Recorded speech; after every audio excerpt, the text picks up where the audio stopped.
I'm sure there are people out there who would simply describe Sarris as a chocolate company or a candy shop in Canonsburg, but I see Sarris as just so much more. To me, it's like a happiness factory. Like it's a joy manufacturer to me. If Sarris Candy was present, it was always a positive moment in my life. Sarris basically triggers my best versions of nostalgia. So I can't help but wonder how you see Sarris as a brand and a company. Like, what is Sarris Candies to you from the perspective of somebody who has literally grown up along with it? Well, ideally, you know what? Growing up with it, I always used the word that you just used, and that was brand. You wanted to build our brand, okay, and make it something special. Not so much as a company, but making it something special for people. And, you know, I'm not really great with compliments, but I love what you're saying, because when we have this in people, I'm finally seeing it. How many generations have grown up? You know, this would have been our 60th birthday this year, which we planned a big celebration, and of course we couldn't do that. But you know, it's a brand we want to make, and we do our best to make sure we make the best possible chocolate, plain chocolate that we can make. And that is, you know, there's not too many ingredients in chocolate, okay? It's the cocoa beans, which are number one, okay? Milk, number two. And of course, there's sugar, okay? So, you know, you don't have many ingredients in chocolate. So to make it what we think is the best tasting chocolate that you can have. And it's all about the beans, okay? And not jelly beans, beans, okay? It's all about the beans, you know, and that's what we source and what we do. And then they change. You know, it's just like anything, especially when you see people growing tomatoes or doing stuff like that in their garden from year to year. Okay, you may have the best tomatoes in the world, but you have slightly different this time, maybe the weather and things like that. So, you know, we do our best to make sure that from batch to batch, that chocolate tastes like it did years after year. So, you know, that's important. It's important to the brand. That's a huge word. Okay? Yeah, absolutely. Okay? And it's fun. Okay, and that's what we want. We want people to enjoy themselves. We want people to, you know, people would come to our store and still do, and spend time there. Okay, they look around. We have castles. We have a wall of chocolate now. We have art all over the walls. The ice cream parlor. It's fun. It's enjoyable. When people leave there, we want them smiling. That's the brand. It's a happy place.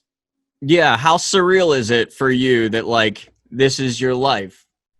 Like, you know, I can't imagine being surrounded by candy my entire life. You know, I would never stop having fun with it, I don't think. You know what?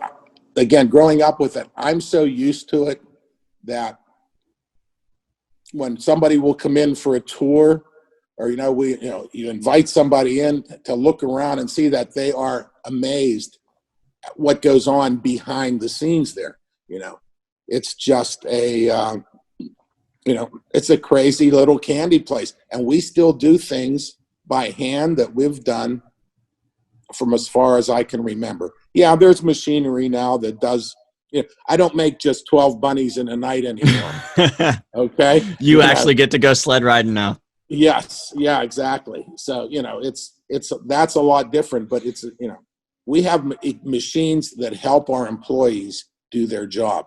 It's not, we don't get machinery to eliminate employees or eliminate jobs. And that's, you know, that's a line, you know, an answer that you know, that sounds a little bit strange, but it is. It's our equipment helps our employees do their job, and they're still hands-on. If you come in there and you see how many people there that have to be there to touch, to bag, to feel, it's, you know, again, it's every day for me, and it's hard to explain it because there's so much going on, but it's fun.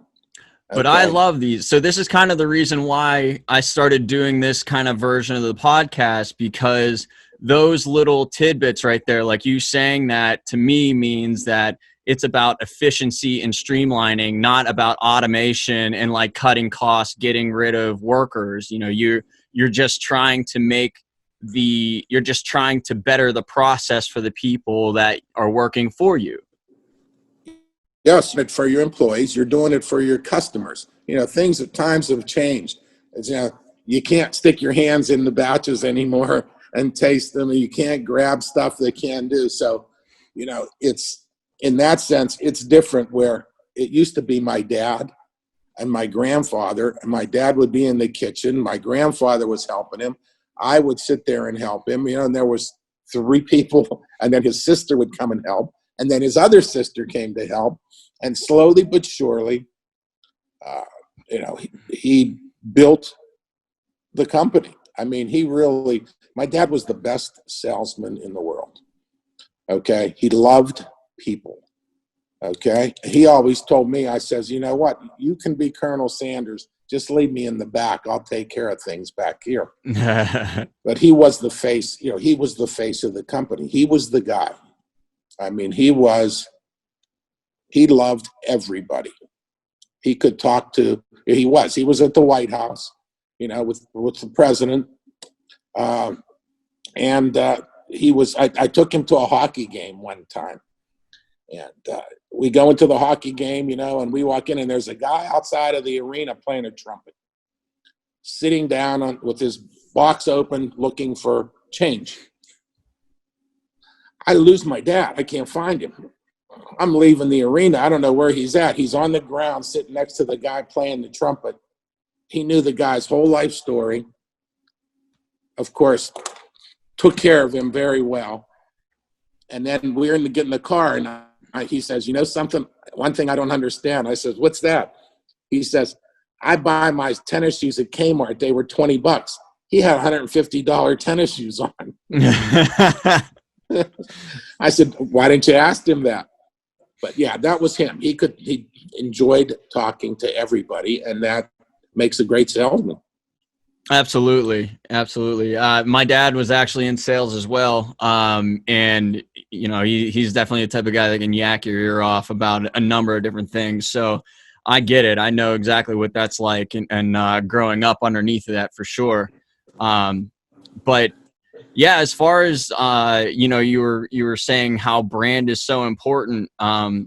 My mom is just, it's Sarris or bust with her. That's what I was raised on. You know, I hope so. Yeah. I mean, it was really all I knew. And you said, like, you know, just plain chocolate, right? It's such a simple thing. But there's such a difference between like those little chocolate molds that are just Sarris chocolate molds, and like that thing you get from Kmart that's like a hollow bunny, and it's the most disgusting thing ever. Like, there's just a massive difference between the two. And there should be. There is. It's yes. Like anything. It's like anything. It's restaurants. It's cars.